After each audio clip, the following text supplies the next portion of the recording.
چې د کومو ملګرو کور یا کاروبار د نظره شوی دی. ورونو کور هم د نظره کیږي، کور کې سامان هم د نظره کیږي. نظر خو یو حق او سچ شی دی.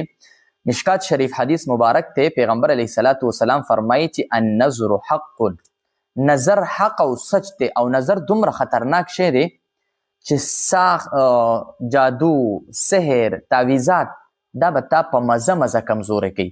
او نظر یو داسې شی دی چې دا به تا فورا ناغورځوي، فورا به دې ملا ماتوي. خطرناک شی دی.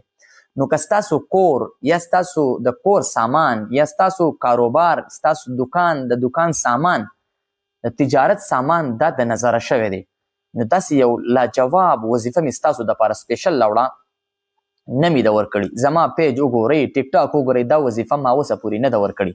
خو ډېر ملګري رابطه وکړل، مخکې خو ماشومان د نظره کیږي او جي پلان کې د نظره کیږي، د هغې دپاره ما ډېر وظایف ورکړي. خو د کور او د دکان او د سامان دپاره سپیشل وظیفه مې راوړه د نظر دپاره، چې د چا دغه شیونه د نظره شوي دي نو دا خامخا ورله دا وظیفه وکړي.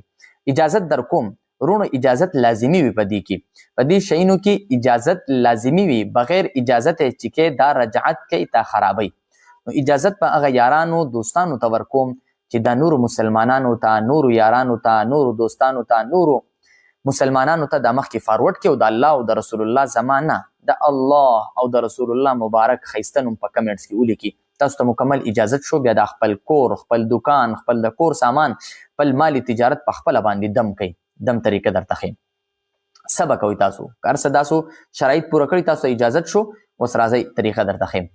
تاسو به د سورې بقره آیات نمبر 1، سورې بقره ده، آیات نمبر 1 دی، 7 نمبر آیات دی. آیات دا دی: ختم الله على قلوبهم وعلى سمعهم وعلى ابصارهم غشاوة ولهم عذاب عظیم. دې ځای پورې دا آیات. دا به صرف 9 پیرې ووې چې هر ټایم یې د ورځې 9 پیرې به ووې. مخکې وروسته به تی 3 پیرې درود ابراهیمي ووې. او بیا به دغه کور، دغه د کور سامان، دغه دکان، دغه د مالی تجارت د دکان سامان په دې باندې به ورشف کې 3 پیرې انشاءالله. دا ته یو 3 ورځې هفته دا وکړه انشاءالله. دې سر به دغه نظربد به الله ختم کی. ما ناچیز بنده ته به دعاګانې کوي. الله دې ستاسو د کور، ستاسو د مالی تجارت، د دکان، د کاروبار، د هر څیز تاسو په خپله د بال بچ دې د نظربد نه حفاظت وکړي. الله دې ستاسو دنیا او آخرت ښایسته کړي.